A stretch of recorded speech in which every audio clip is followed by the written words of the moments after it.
బహుశా మీరు ఈ యొక్క కథను ఎప్పుడో వినే ఉంటారు. వినకపోతే ఈసారి ఈ పూట వినొచ్చు.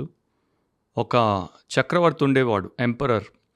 ఆయనకి చాలా జలసాలు అండ్ విందులు, వినోదాలు, మంచి అలంకరణ, ఆభరణాలు అంటే విపరీతమైనటువంటి ప్రీతి. అంటే అతడు ఒక మరి ఇండల్జెంట్ మ్యాన్ అన్నమాట. విచ్చలవిడిగా తనకు కావాల్సినట్టు బ్రతికేటువంటి వాడు. దేశం పట్ల, తన యొక్క ప్రజానీకం పట్ల పెద్ద బాధ్యత లేనటువంటి వాడు. జల్సారాయుడు. సో మంచి మంచి పట్టు వస్త్రాలు, బంగారు వస్త్రాలు ధరించి తిరగడం, వాటిని జనాలకి చూపించడం, మురిసిపోవడం, అందరి మెప్పును పొందడం ఆయనకి ఉన్నటువంటి ఒక బలహీనత. అది చూసి ఇద్దరు మోసగాళ్ళు ఏం చేశారంటే అతన్ని ఆట పట్టించడమే కాకుండా అతడి దగ్గర ఉన్నటువంటి ధనాన్ని కూడా కొల్లగొట్టొచ్చని చెప్పి ఆయన దగ్గరికి వచ్చి ఒక ప్రపోజల్ పెట్టారు. ఇంతవరకు ప్రపంచంలో ఎవరు కని విని ఎరుగనటువంటి ఒక వస్త్రాన్ని, చాలా ప్రశస్తమైన, నాణ్యత కలిగినటువంటి, శ్రేష్టమైన, తేలికైన, కేవలము వివేకము కలిగినటువంటి సమర్థవంతులకు మాత్రమే కంటికి కనబడేటువంటి వస్త్రాన్ని మేము నేసి మీకు ఇస్తాము, మీకు తొడుగుతాము. ప్రపంచంలో మరో మనిషికి అది ఉండదు. మీరు మాత్రమే ప్రత్యేకంగా వేసుకుని అందరి మన్నన గాంచవచ్చు అని చెప్పినప్పుడు రాజు మురిసిపోయాడు. సో వారు రాజు దగ్గర బంగారపు తాడు అండ్ పట్టు విస్తృతంగా తీసుకొని బ్యాగులు నింపుకొని వెళ్ళిపోయారు. సో రాజు తన యొక్క అధికారులకి ఆ బాధ్యత అప్పగించాడు. మాటి మాటికెళ్ళి వారు పని ఎట్లా చేస్తున్నారో చూడమని. సో ఇద్దరు ఈ యొక్క మగ్గాలు పెట్టుకొని నేస్తున్నప్పుడు ఈ అధికారులు వచ్చి చూసినప్పుడు వారికి ఏమీ కనిపించేది కాదు. ఒకవేళ ఏమీ కనిపించట్లేదేంటి అని అడిగితే వారు అవివేకులు, అసమర్థులు. ఎందుకంటే కేవలం అట్లాంటి వారి కంటికే కనబడదు. వివేకులకు, సమర్థవంతులకి చాలా అద్భుతమైనటువంటి వస్త్రం నేయబడుతున్నట్లు కనబడుతుంది. సో ఏ అధికారి కూడా వచ్చి మాట్లాడకుండా, నోరు తెరవకుండా చూసి బాగుందని వెళ్ళిపోయేవాడు. రాజు దగ్గరకు వచ్చి బాగా చేస్తున్నారని చెప్పేవారు. సో ఒకరోజు రాణి వచ్చింది. ఆ ఇద్దరు మాయగాళ్ళు వచ్చేసి రాజుకి వస్త్రాన్ని చక్కగా పైనుండి కింది దాకా తొడిగినట్టు తొడిగారు. ఆయన రాజవస్త్రాలు తీసేసి ఈ యొక్క అదృశ్యమైన ఇన్విజిబుల్ గార్మెంట్ని తొడిగించి పెద్ద పరేడ్ ఆయనతో చేయించారు. సో ఆ రాజ్యంలో ఉన్నటువంటి ప్రజలందరికీ కూడా తెలిసినటువంటి విషయం ఏంటంటే అది కనబడట్లేదు అని ఎవరైనా అంటే వారు అవివేకులు, అసమర్థులు. వారికి మరి చాలా ఇబ్బందులు కలుగుతాయి.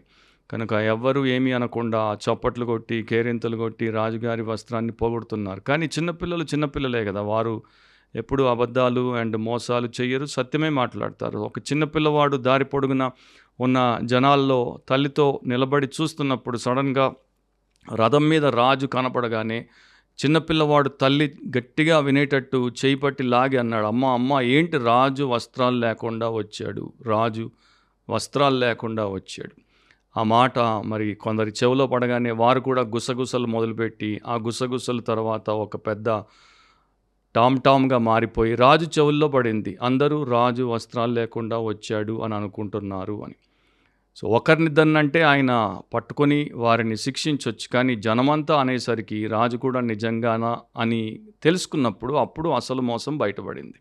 కానీ ఈ పాటికి అవమానం అనేది జరిగింది. ఈ పాటికి అతడు నిజంగా ఎంత పెద్ద అవివేకి, ఎంత పెద్ద అసమర్థుడు, ఇద్దరు మాయగాళ్ళ చేతుల్లో నిండా మునిగి మోసపోయాడు అని తెలిసిపోయింది.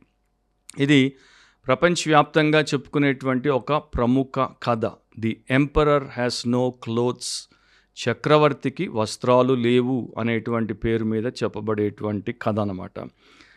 ఈ కథ నేను ఈ సమయంలో ఎందుకు చెప్పానంటే ప్రపంచంలో ఉన్నటువంటి క్రైస్తవ లోకంలో కూడా చాలామంది క్రైస్తవులుగా ఎంచబడుతున్నటువంటి వారు వారికి లేని దాన్ని ఉన్నట్టు, వారిని అది నడిపిస్తున్నట్టు, వారు దాని చేత అలంకరించబడినట్టు తెగ మురిసిపోతుంటారు. అండ్ అందరూ ఆ ప్రకారం వారిని ఎంచాలని విపరీతమైనటువంటి ప్రయత్నాలు వారు చేస్తుంటారు. అండ్ వారికి లేనిది వారు ఉన్నట్టు నటించి చూపించేది ఏంటి అంటే పరసంబంధమైన జ్ఞానం, హెవెన్లీ విజ్డమ్ అంటారు దాన్ని, లేకపోతే గాడ్లీ విజ్డమ్, దైవికమైన జ్ఞానం.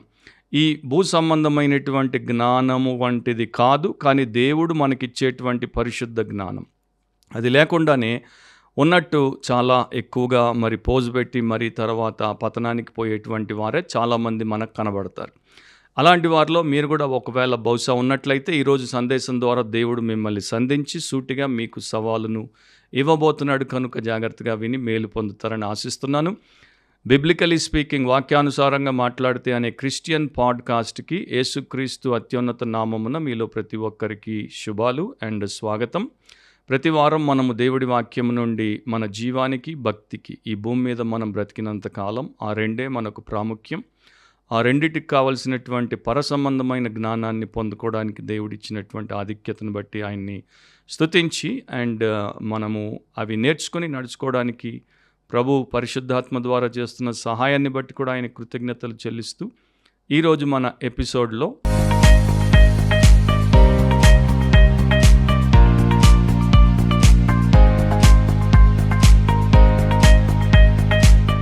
యాకోబు రాసిన పత్రిక 3వ అధ్యాయము 13 నుండి 18వ వచనం వరకు. జేమ్స్ చాప్టర్ 3 వర్సెస్ 13 through 18 వినండి లేక చూడండి.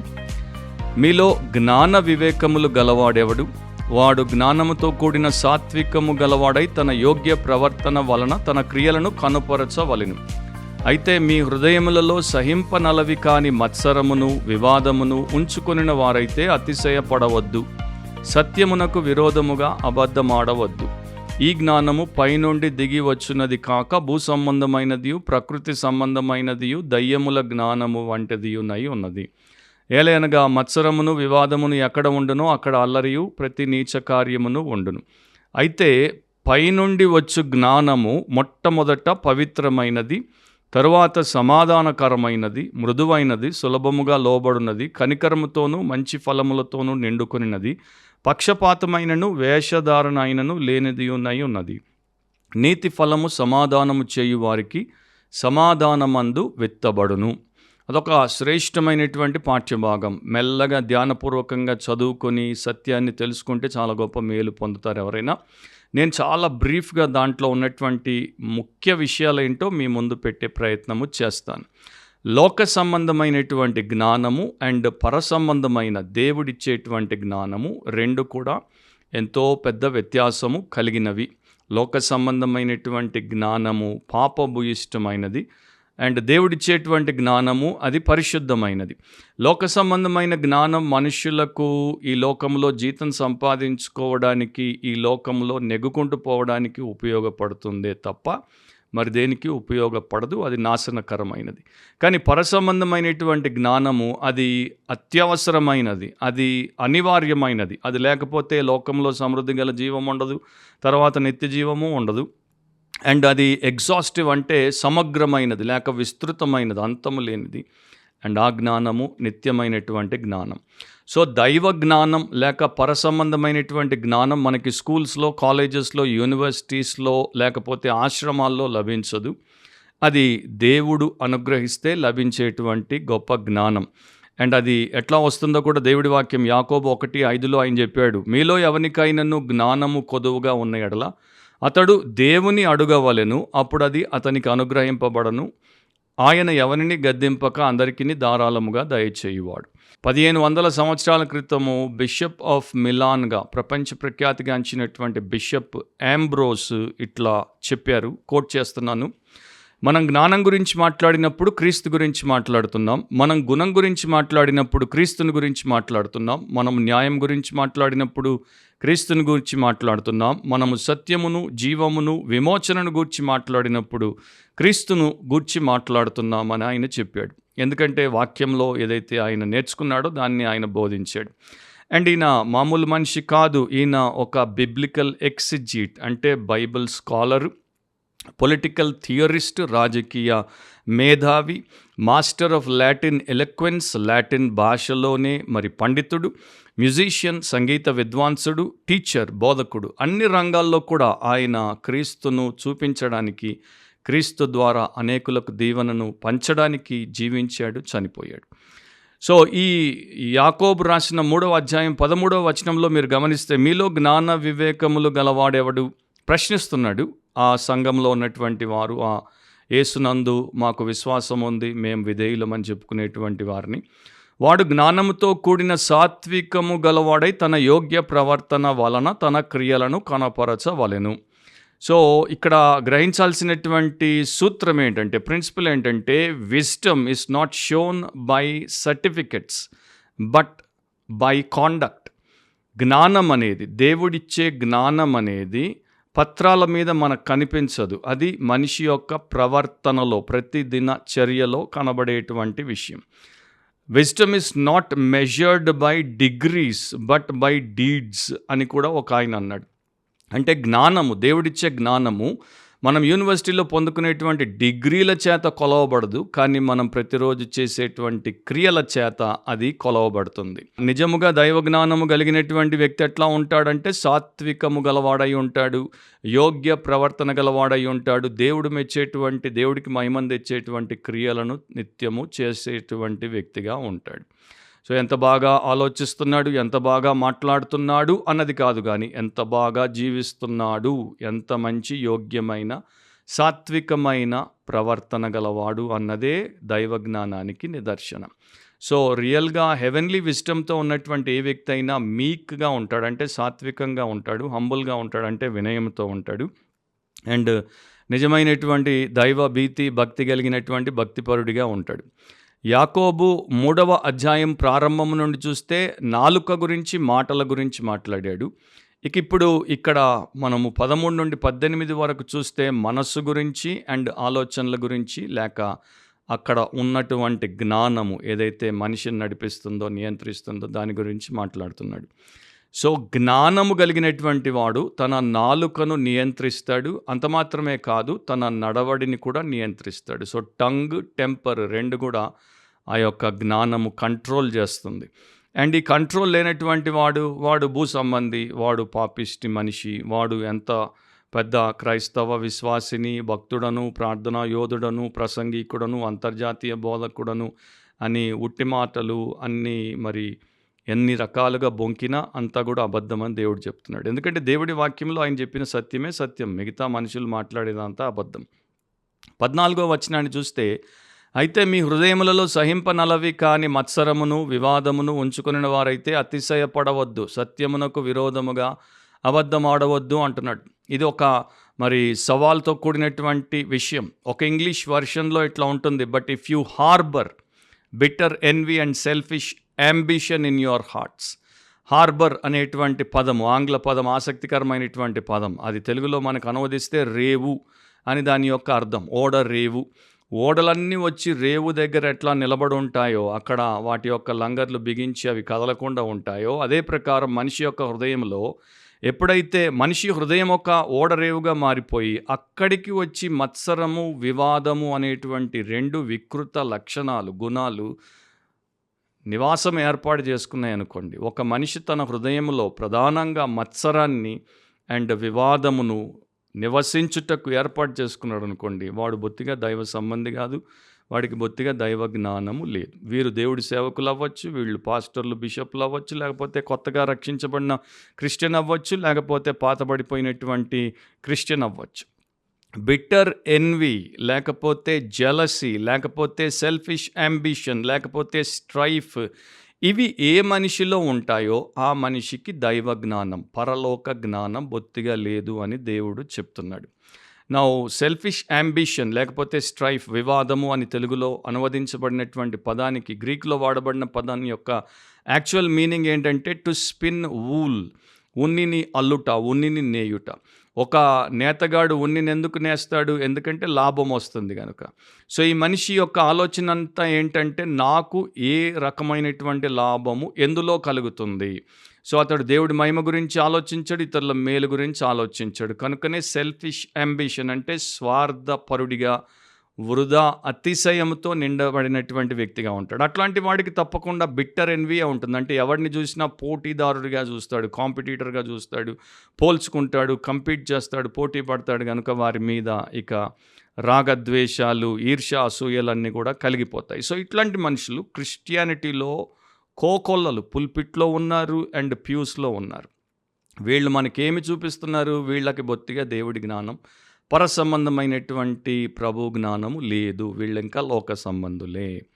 ఒక భక్తుడు ఇట్లా రాశాడు, యేసుక్రీస్తుకి అత్యంత హేయమైన శత్రువులు రెండు ఉన్నాయి. ఒకటి కవటస్నెస్, ఇంకొకటి ఎన్వి.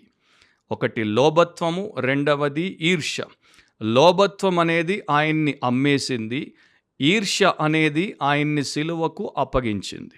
సో ఈ రెండు యేసుకు ఎంత బద్ధశత్రువులో మనకి తెలుసు. అండ్ ఈ రెండు ఏ మనిషిలో అయినా ఉంటే ఇక మనిషి దేవుడి మనిషి ఎట్లా అవుతాడు, వాడికి దేవుడి మనసు ఎట్లా ఉంది. సో ఎవరైనా సరే ఈ లక్షణాలతో ఉంటే వారు భూ సంబంధమైన, ప్రకృతి సంబంధమైన దయ్యముల జ్ఞానముతో నిండి ఉన్నారు. వారిలో పర సంబంధమైనటువంటి జ్ఞానం బొత్తిగా లేదు. మీరు అనొచ్చు, మరి వారు క్రైస్తవులండి, వారు క్రైస్తవులుగా పిలిపించుకుంటారు, చలామణి అవుతారు, వారు ప్రతి వారం చర్చికి వస్తారు, వారు బైబిల్ పట్టుకొని తిరుగుతారు, వారి నోట అన్ని భక్తి మాటలు, భక్తి పాటలు ఉంటాయి. అవన్నీ కేవలం క్రిస్టియన్ యాక్టివిటీస్ మాత్రమే, అంటే క్రైస్తవ కార్యకలాపాలు మాత్రమే. క్రీస్తు లేకుండా కూడా ఎవడైనా, రక్షణ లేనివాడు కూడా ఆ కార్యకలాపాలు చెయ్యొచ్చు. ప్రతి ఒక్కడు చేయొచ్చు. అవి యాక్టివిటీస్, పైన చేసేటువంటి పనులు మాత్రమే. వారి యాటిట్యూడ్స్ కానీ, వారి యొక్క వైఖరులు, వారి అంబిషన్స్, వారి యొక్క కోరికలు, వారి ఎఫెక్షన్స్, వారికి ఉండేటువంటి ఆ ప్రేమ అనురాగాలు అండ్ వారి యొక్క యాక్షన్స్, వారి క్రియలు, వారు వేసుకునేటువంటి అటైర్ అంటే వారి వస్త్రధారణ, వేషధారణ అంతా కూడా భూ సంబంధమైన జ్ఞానము చేత ప్రేరేపించబడిందే. ఆ జ్ఞానం యొక్క ప్రభావం కింద ఉన్నదే. సో ఎంత పెద్ద వ్యత్యాసము, ఎంత మోసము గమనించండి. మన క్యాలెండర్లో, ముఖ్యంగా ఇంగ్లీష్ క్యాలెండర్లో మనకి జాన్వరి నుండి మరి డిసెంబర్ దాకా నెలలు ఉంటాయి, 12 ఉంటాయి. దాంట్లో మధ్యలో జూలై అనే నెల ఉంటుంది, 7వ నెల. జూలై అనే నెల పేరు ఎట్లా వచ్చిందంటే, రోమన్ చక్రవర్తి జూలియస్ సీజర్ పెట్టాడు, నా పేరు మీద ఆ నెల ఉండాలి. సో జూలియస్ సీజర్ తర్వాత అగస్టస్ అనేటువంటి ఇంకొక రోమన్ చక్రవర్తి వచ్చాడు. ఆయన నెక్స్ట్ ఈయనకి మించి నేను ఉండాలని ఆగస్ట్ అని పేరు పెట్టాడు.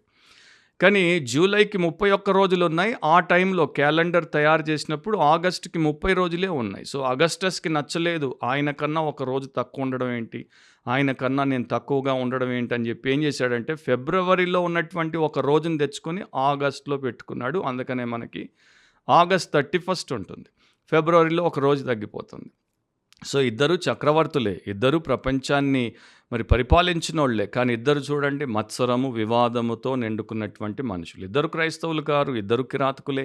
కాకపోతే ఆ ప్రకారం వారిని చూపించేసుకున్నారు. సో క్యాలెండర్లో నేను గొప్పగా ఉండాలి అనుకున్నారే తప్ప, క్యారెక్టర్లో నేను దేవుడు మెచ్చేటువంటి మనిషిగా ఉండాలని వారు అనుకోలేదు. అండ్ ఈరోజు చాలామంది క్రైస్తవ సేవకులు, క్రైస్తవ సంఘస్థులు కూడా అనుకోవట్లేదు. సో ఇట్లా వారు ఉన్నప్పుడు ఏం చేస్తారంటే అతిశయిస్తారు. అతిశయపడొద్దని దేవుడు చెప్పాడు, అతిశయిస్తారు. అండ్ సత్యానికి విరోధంగా అబద్ధం ఆడతారు. అబద్ధం ఆడడం అంటే నోటితో కాదు, నడవడితో. అంటే దేవుడి వాక్యపు సత్యానికి విరోధముగా వారు బ్రతికి అబద్ధమును వారు చూపిస్తారనమాట. అది రెండు కూడా చేయొద్దని దేవుడు ఇక్కడ ఈ వచనాల్లో మనకి హెచ్చరిక చేశాడు. ఇక 15వ వచనానికి వస్తే ఆ జ్ఞానాన్ని ఇంకొంత వివరంగా చెప్తాడు. ఈ జ్ఞానం పైనుండి దిగి వచ్చినది కాక భూ సంబంధమైనదియు, ప్రకృతి సంబంధమైనదియు, దయ్యముల జ్ఞానము వంటిదియునై ఉన్నది. ఇది బ్రీఫ్ పాడ్కాస్ట్ కనుక వాటి యొక్క ఎక్స్ప్లెనేషన్ నేను ఇప్పుడు ఇవ్వను. మరొకసారి ఎప్పుడైనా నేను ఇన్డెప్త్ ఎక్స్పాజిషన్ చేసినప్పుడు, అంటే ఆ యొక్క భాగమును వచనం వెంబడి వచనం పూర్తిగా వివరించినప్పుడు దాని గురించి చెప్తాను, దేవుడు అట్లాంటి అవకాశం ఇస్తే. కానీ ఒక్కొక్క మాట భూ సంబంధమైనది అన్నాడు అంటే ఎర్త్లీ. దాని అర్థం ఏంటి? భూమిలో ఏముంది, లోకంలో ఏముంది, వరల్డ్లీ అన్నమాట. లోకంలో ఉన్నదంతయు అనగా శరీరాశ, నేత్రాశ, జీవపు డంబము తండ్రి వలన పుట్టినవి కావు, అవి లోక సంబంధమైనవే. సో భూ సంబంధమైన జ్ఞానము నిండా ఉన్నటువంటి వారి జీవితం ఇట్లా ఉంటుంది. దేవుడితో సంబంధము లేకుండా నశించిపోయేటువంటి అపవిత్రమైనటువంటి జ్ఞానముతో వారు బ్రతుకుతారు. అండ్ అది ఎర్త్లీ అని ఎందుకు చెప్పబడిందని ఒక భక్తుడు అంటాడంటే, వారికి భూ సంబంధమైన మనస్సులు ఉంటాయి, వారి యొక్క మనసంతా భూమి మీదే పెట్టుకుని ఉంటారు. అండ్ భూమి కొరకే, అంటే లోకం కొరకే వారు బ్రతికి చచ్చిపోతారు. నెక్స్ట్ ప్రకృతి సంబంధమైనది అన్నాడు. అది ఆయన వాడినటువంటి గ్రీక్ పదము సూకికాస్. సూకికాస్ నుండే మనకి ఇంగ్లీష్లో సైకి అని సైకాలజీ అని వచ్చింది. సైకి అంటే సోల్, లేకపోతే మన అంతరంగంలో ఉన్నటువంటి మనం అని దాని యొక్క భావం. సో మనిషి తన ప్రకృతి సంబంధమైన, అంటే సెన్షువల్ విజ్డమ్, తనలో ఉన్నటువంటి ఆ అపవిత్రమైన, స్వార్థపూరితమైన, దిగజారినటువంటి బేస్ అంటారు. బేస్ నేచర్ అంటే కిందికి దిగజారినటువంటి హీనమైన ఆ జ్ఞానంతో బ్రతుకుతాడు. ప్రతి మనిషిలో దిగజారుడుతనం ఉంది. పైకి ఎత్తుకునే ప్రయత్నం చేస్తాడు, కానీ ఎంత చేసినా కూడా కిందికి లాగబడుతున్నప్పుడు దిగజారుతాడు. సో ఈ మనిషి ఎట్లా ఉంటాడంటే, వీడు ఇతరుల మీద, లేకపోతే వాడి జీవితం గురించి మీరు ఆలోచిస్తే 3 ముక్కల్లో చెప్పాలంటే, ఒకటి, ఎప్పుడు చూసినా చెడ్డవాటి మీద మనస్సు పెడతాడు. అది చీకు చింతలు కావచ్చు, విచారం వైరాగ్యం కావచ్చు, లేకపోతే ఐహిక సంబంధమైనటువంటి సుఖాలను పొందుకోవాలనేటువంటి ధ్యాస ధ్యానం కావచ్చు. ఎప్పుడు చూసినా వాటి మీదే మనస్సు పెడతాడు. దైవ చింతన బొత్తిగా ఉండదు. రెండవది, ఎవరైనా తనకి వ్యతిరేకంగా మాట్లాడినా, ఏదైనా పని చేసినా, నష్టాన్ని కలిగించినా ఇక వారిని క్షమించడు అండ్ వారిని ద్వేషిస్తాడు. ఎందుకంటే వాడి సైకి, వాడిలో ఉన్న ఆత్మ, వాడి మనసు వాడికి అట్లా నేర్పిస్తుంది, వాడి గుణం అట్లా వాడికి చెప్తుందన్నమాట. వీడు నీకు పనికిరాడు, వీడు మరి నిన్ను ఇది చేశాడు, అది చేశాడు, కనుక వీడిని క్షమించొద్దు, వీడిని ద్వేషించు, వీడిని తొలగించు, వీడితో నువ్వు సంబంధం పెట్టుకోవద్దు.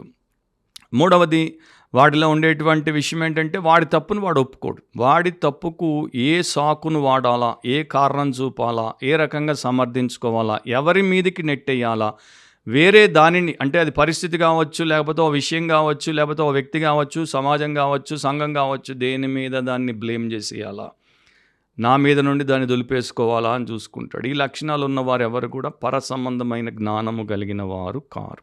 ఎందుకంటే నిజమైన దైవ జ్ఞానము కలిగినటువంటి వాడు మొదట ఆ చెప్పిన లక్షణాలు, చీకు చింతలు, విచారం, వైరాగ్యం, ఇహపరమైనటువంటి భోగాలు లేకపోతే భాగ్యాల మీద మనసు పెట్టరు, అందరినీ క్షమిస్తారు, ఎవరిని ద్వేషించరు, ఎవరిని పక్కన పెట్టరు. ప్రతి ఒక్కరు దేవుడి పోలికలో దేవుడి చేత ప్రేమించబడుతున్నారు కనుక మేము కూడా ప్రేమిస్తామంటారు. అండ్ మూడవది, వీరు ఎట్లా ఉంటారంటే, వారిని వారు నిందించుకుంటారు, వారిని వారు పరీక్షించుకొని వారి పాపమును దేవుడి ఎదుట, మనిషి ఎదుట వీలైనంత త్వరగా పూర్తిగా ఒప్పుకొని, నిశ్చింతగా ఒప్పుకొని, నిస్వార్థంగా ఒప్పుకొని విడిచిపెట్టి శుద్ధులవుతారు. సో యాకోబు మూడవదిగా ఏం చెప్పాడు? దయ్యముల వంటి జ్ఞానం అన్నాడు. ఇక దయ్యం జ్ఞానం ఏం చేస్తుందంటే మోసం చేస్తుంది. సాతాను ఏదైనా వనంలో అవ్వను మోసగించాడు. తర్వాత దావీదు రాజ్య సింహాసనం మీద ఉన్నప్పుడు దావీదును మోసగించాడు. ఇక ఎంతోమందిని మోసగిస్తూనే వచ్చాడు. యేసును మాత్రం మోసగించలేకపోయాడు. యేసు ఒక్కడే దైవ జ్ఞానంతో, పరసంబంధమైన జ్ఞానంతో సాతాను ఓడించాడు. మిగతా వారు ఇహపరమైనటువంటి జ్ఞానముతో నడిచి వారు ఓడిపోయారు. స్వంత జ్ఞానముతో నడిచి వారు ఓడిపోయారు. ఇర్మియా ప్రవక్త ద్వారా అందుకనే ఇట్లా చెప్పించాడు దేవుడు, జ్ఞానులు అవమానము నొందిన వారైరి, వారు విస్మయం పొంది చిక్కునబడి ఉన్నారు, వారు యెహోవా వాక్యమును నిరాకరించిన వారు, వారికి ఏ పాటి జ్ఞానము కలదు. దాన్ని ఆలోచించండి. రోమా 1:22 వారి అవివేక హృదయము అంధకారమయమైను, తాము జ్ఞానులమని చెప్పుకొనుచు బుద్ధిహీనులైరి అని దేవుడు చెప్తున్నాడు. 16వ వచనంలో, ఏలయనగా మత్సరమును వివాదమును ఎక్కడ ఉండును, అక్కడ అల్లరియు ప్రతి నీచ కార్యమును ఉండును. 14లో ఏదైతే చెప్పాడో మత్సరం, వివాదం, మళ్ళీ దాని గురించి ఇప్పుడు రిపీట్ చేస్తున్నాడు. ఎక్కడైతే ఆ రెండు ఉంటాయో, ఏ హృదయంలో అయితే అవి ఉంటాయో, ఆ బ్రతుకులో అల్లరుంటుంది, ప్రతి నీచ కార్యం ఉంటుంది. ఇంగ్లీష్లో disorder and every evil practice, అక్రమము అండ్ ప్రతి చెడు వ్యవహారము లేక ప్రతి చెడ్డ దుష్ట క్రియ అని చెప్తున్నాడు. Confusion and every evil thing అని కూడా మనం దాన్ని అనొచ్చు. సో ఎక్కడైతే భూ సంబంధమైన, ప్రకృతి సంబంధమైన దయ్యముల జ్ఞానం వంటి జ్ఞానం ఉంటుందో, అక్కడ మత్సరము, ప్రతి నీచ కార్యము, అక్రమము అండ్ ప్రతి విధమైనటువంటి దుష్కార్యమే ఉంటుంది. మరి ఇంకేముంటుంది చెప్పండి? ప్యూరిటన్ థామస్ మ్యాంటన్ అందుకే అంటాడు, మొదట మనము పాపమును ఆచరిస్తాము, అంటే చేస్తాము, తర్వాత పాపమును సమర్థిస్తాము, తర్వాత పాపములోనే మనము అతిశయిస్తాం. సో ఇది మనిషి యొక్క నైజం అన్నమాట. అట్లా ఎవరు ఉండకుండా దేవుడు మనకి హెచ్చరిక చేశాడు. ఇక 17 నుండి 18 వరకు 2 వచనాల్లో పరసంబంధమైన జ్ఞానం, దైవ జ్ఞానం, హెవెన్లీ విజ్డమ్, డివైన్ విజ్డమ్ లేకపోతే గాడ్ గివెన్ విజ్డమ్ గురించి, వాటి లక్షణాల గురించి చెప్తాడు. అయితే పైనుండి వచ్చే జ్ఞానం మొట్టమొదట పవిత్రమైనది, తరువాత సమాధానకరమైనది, మృదువైనది, సులభముగా లోబడునది, కనికరముతోనూ మంచి ఫలములతోనూ నిండుకొనినది. సో దేవుడిచ్చేటువంటి జ్ఞానం ఎంత శ్రేష్టమో చూడండి. ఇది పైనుండి వస్తుంది, పరలోకం నుండి వస్తుంది, దేవుడి దగ్గర నుండి వస్తుంది. యాకోబు 1:17లో కూడా ఆయన అబావ్ అన్నప్పుడు, ఇంగ్లీష్లో అబావ్ అని ఉంటుంది, తెలుగులో దాన్ని అనువాదకులు పరసంబంధమైనది లేక పరసంబంధమైన దై అని వారు తర్జుమా చేశారు. అక్కడ 2 మాటలు వినియోగిస్తాడు, ఒకటి సంపూర్ణమైన, 2 శ్రేష్టమైన. సో దేవుడిచ్చేటువంటి ప్రతి ఈవి అండ్ ప్రతి వరము సంపూర్ణమైనది, శ్రేష్టమైనది, అండ్ దేవుడిచ్చే జ్ఞానము సంపూర్ణమైనది, శ్రేష్టమైనది.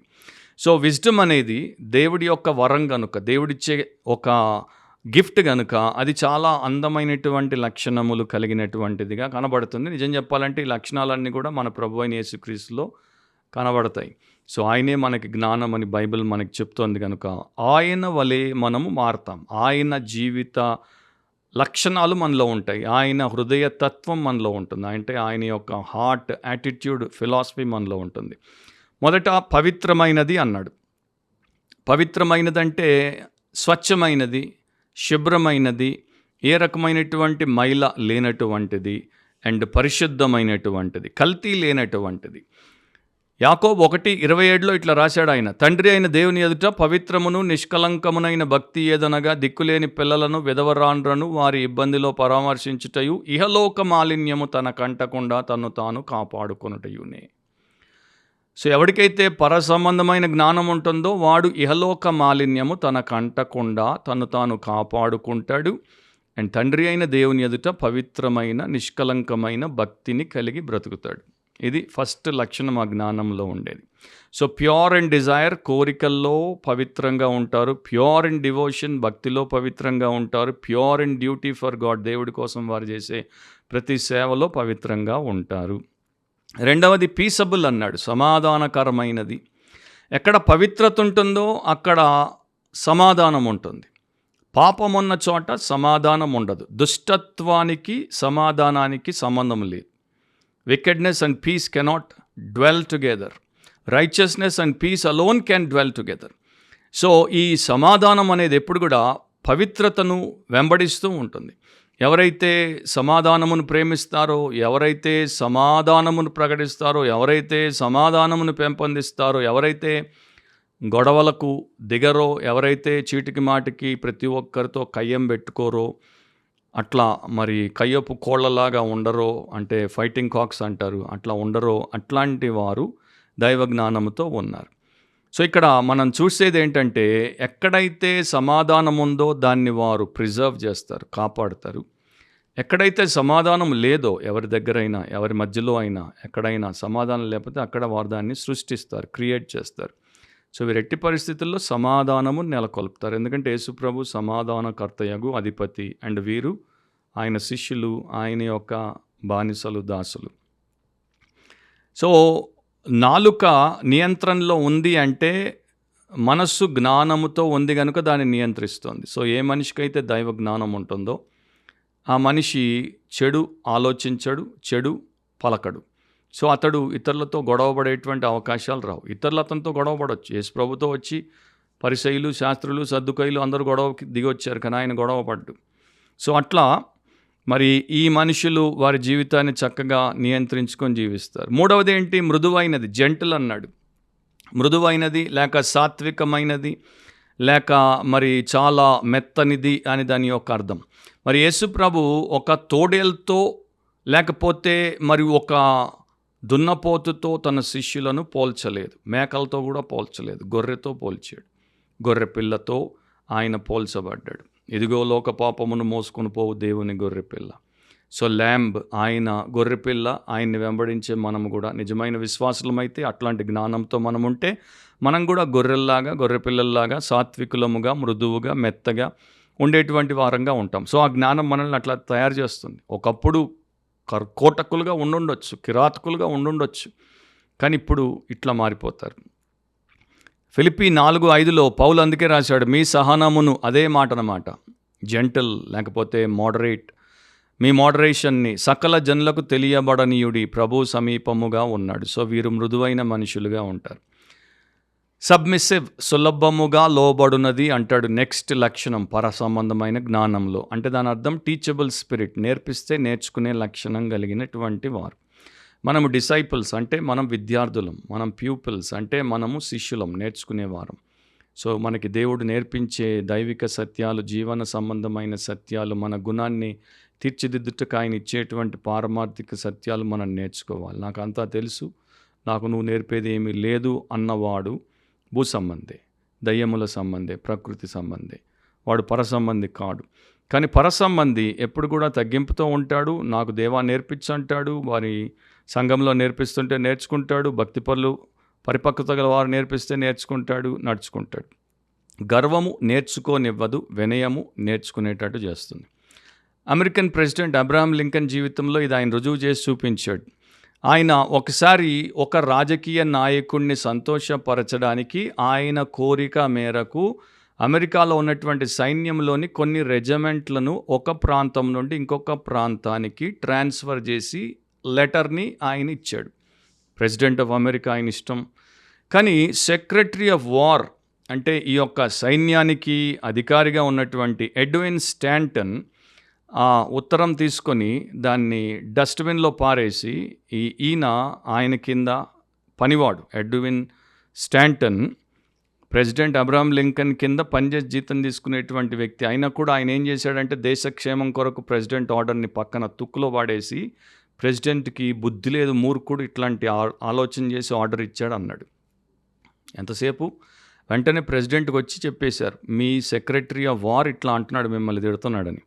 సో ప్రెసిడెంట్ అబ్రహాం లింకన్ ఏమన్నాడంటే, స్టాంటన్ చాలా తెలివి కలిగిన మనిషి, ఆయన నన్ను మూర్ఖుడు అన్నాడంటే 100% నేను మూర్ఖుడినే, ఆయన పిలవండి అన్నాడు. ఆయన వచ్చి ఎందుకన్నావు నన్ను మూర్ఖుడిని అనలేదు, నా తప్పేంటో చెప్పమన్నాడు అబ్రహాం లింకన్. ఎంత వినయం కలిగినటువంటి వ్యక్తో చూడండి. ప్రెసిడెంట్ నన్ను ఒక కిక్ ఇచ్చి ఎడ్విన్ స్టాంటన్ని ఉద్యోగం నుండి తీసి జైల్లో పెట్టినా కూడా ఎవడు అడగడు.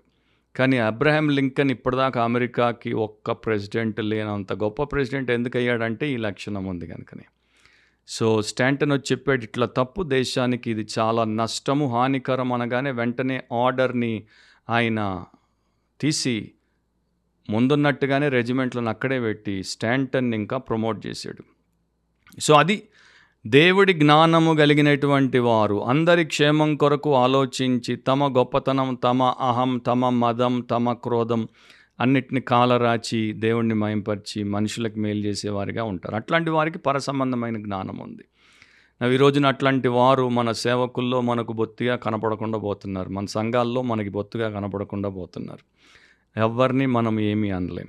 Full of mercy and good of fruit, తర్వాత కనికరముతోనూ మంచి ఫలములతోనూ నిండుకొనినది.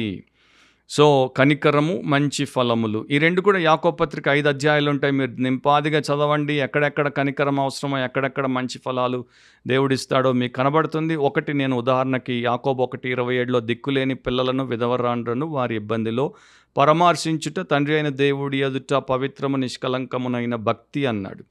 సో దైవ జ్ఞానం ఉన్నవాడికి కనికరం ఉంటుంది కనుక వాడు ఇట్లా దిక్కులేని పిల్లల్ని, విధవరాండ్రను వారి ఇబ్బందిలో పరామర్శిస్తాడు, వారికి సహాయం చేస్తాడు. అండ్ అతడు వీలైనంత మందికి సహోదరి లేక సహోదరుడు దిగంబరులుగా ఉండి ఆ పూటకు ఆహారం లేకుండా ఉంటే వారికి ఆహారాన్ని, వస్త్రాన్ని ఇస్తాడు. మిషనరీ డగ్ నికోల్స్ అనే ఆయన ఇండియాలో మిషన్ సేవ చేయడానికి వచ్చాడు. కానీ సడన్గా ఆయనకి టీబీ సోకింది. 1967లో ఆయన్ని కూడా ఒక టీబీ హాస్పిటల్లో పెట్టారు. సో ఆయన అమెరికన్ అయ్యేసరికి ఆ టీబీ హాస్పిటల్ అంతా కూడా ఇండియన్సే ఉన్నారు, పేదలు, మామూలు ఒక మోస్తారు వాళ్ళు. ఈయన మాత్రం మిషనరీ, అమెరికన్, తెల్లవాడు. సో వారికి ఈయనంటే నచ్చలేదు. దాంతోపాటు ఈయన ప్రార్థన చేయడం, ఈయన వారి కేసుల గురించి చెప్పబోవడం, ఈయన కరపత్రాలు ఇవ్వబోవడం, ఇవన్నీ కూడా వారు అసహించుకున్నారు. సో ఈయన ఒక్కడిని వేరుగా దుష్టునిగా చూసి దూరంగా పెట్టేవారు. ఒకరోజు ఆ టీబీ వచ్చినటువంటి ఒక బలహీనమైనటువంటి వృద్ధుడు అర్ధరాత్రి బెడ్ మీద నుండి లేచి బాత్రూమ్కి వెళ్ళలేక, అతడు బలహీనుడు కనుక ఆ బెడ్ మీదే పోసేసాడు మూత్రం. సో వెంటనే దుర్వాసన కొట్టడంతో పక్కవారు అందరూ అతడి మీద పడి కొట్టబోయేంత కేకలేశారు. ఇక నర్సులు, వార్డు బాయ్లు వచ్చి, ఒక వార్డు బాయ్ అయితే చంప పగలగొట్టేశాడు, నీకేం బుద్ధి లేదా ఇక్కడ బెడ్ మీద చేస్తావని. బలహీనుడు, వృద్ధుడు అన్నది కూడా చూడలేదు. ఇక అట్లా అయిపోయింది ఆ రోజు తతంగం. నెక్స్ట్ డే మళ్ళా వృద్ధుడు వాష్రూమ్కి వెళ్ళాలి, లేవలేని పరిస్థితిలో పక్కనే మళ్ళా బలహీనంగా ఉన్నటువంటి డగ్ నికోల్స్ అది చూసి వెంటనే లేచి ఆ వృద్ధుణ్ణి తన బలహీన స్థితిలోనే ఎత్తుకొని వాష్రూమ్కి తీసుకెళ్ళి అతన్ని అక్కడ మరి రిలీవ్ చేయించి ఆ తర్వాత అతన్ని కడిగి తెచ్చి బెడ్ మీద పడుకోబెట్టాడు. ఎప్పుడైతే పక్కనున్న వారికి చూశారో ఈ మనిషి మీద వారి యొక్క అభిప్రాయం మారిపోయింది. నెక్స్ట్ డే ఉదయం ఫస్ట్ ఒకడు ఇండియన్ టీబీ పేషెంట్ చక్కగా వేడిగా భారతీయ ఛాయ్ తీసుకుని వచ్చి డగ్ నికోల్స్కి ఇచ్చాడు. అప్పుడు కూర్చొని చెప్పాడు, మీరు యేసు ప్రభు గురించి చెప్తారు కదా, ఇప్పుడు చెప్పండి అని. తర్వాత నర్సులు, తర్వాత డాక్టర్లు, తర్వాత ఇతర పేషెంట్లు కొందరు రక్షించబడ్డారు. ఈయన బయటకు వచ్చే సమయానికి కొన్ని ఆత్మలు ఈయన ప్రభు దగ్గరికి తీసుకుని వచ్చాడు. ఎందుకంటే కనికరము అండ్ మంచి ఫలములతో నిండిన వ్యక్తిగా ఈయన ఎందుకున్నాడు? దైవ జ్ఞానం ఉంది కనుక. ఇంపార్షియల్ అంటాడు. నెక్స్ట్ పక్షపాతం లేనిదినే అయి ఉన్నది. సో వీరికి పక్షపాతం ఉండదు. దాని గురించి మీరు యాకోబు పత్రిక 2వ అధ్యాయం మొదటి 13 వచనాలు చదవండి. అక్కడున్న లక్షణాలు ఈ మనుషులకి ఉంటాయి. తర్వాత వితౌట్ హిపోక్రసీ అంటాడు. వేషధారణను అయినను లేనిదియు నై ఉన్నది. సో ఇది మీరు తెలుసుకోవాలంటే యాకోబు 2:14 నుండి 26 వరకు చదవండి. నేను జస్ట్ ఒక 3 వచనాలు మీకు వినిపిస్తాను. 14 నుండి, నా సహోదరులారా, క్రియలు లేనప్పుడు ఎవడైనను తనకు విశ్వాసము కలదని చెప్పిన ఎడల ఏం ప్రయోజనం? అట్టి విశ్వాసం అతని రక్షింపగలదా? సహోదరుడైనను సహోదరి అయినను దిగంబరులై ఆనాటికి భోజనం లేక ఉన్నప్పుడు మీలో ఎవడైనను శరీరమునకు కావలసిన వాటిని ఇయ్యక సమాధానముగా వెల్లుడి, చలి కాచుకొనుడి, తృప్తి పొందుడని చెప్పిన ఎడల ఏం ప్రయోజనము? అలాగే విశ్వాసము క్రియలు లేనిదైతే అది ఒంటిగా ఉండి మృతమైనది అగును. సో చాలామందికి టాక్ తప్ప వాక్ లేదు, అంటే మాటలు తప్ప చేష్టలు లేవు.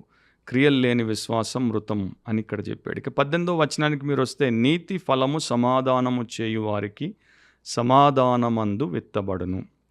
ఈ మాటలు ఆయన యేసు కొండ మీద ప్రసంగం చేసినప్పుడు పలికిన మాటల్ని జ్ఞాపకం చేసుకొని రాశాడు యాకోబు భక్తుడు. మత్తయి 5:9-10 ఇట్లా ప్రభు చెప్పాడు, సమాధానపరచు వారు ధన్యులు, వారు దేవుని కుమారులు అనబడుదురు. నీతి నిమిత్తం హింసింపబడు వారు ధన్యులు, పరలోక రాజ్యము వారిది.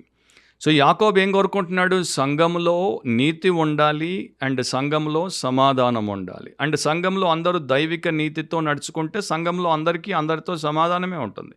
దేవుడితో వారు సమాధానంగా ఉంటారు, ఒకరితో ఒకరు సమాధానంగా ఉంటారు. ఇది దేవుడి చిత్తం.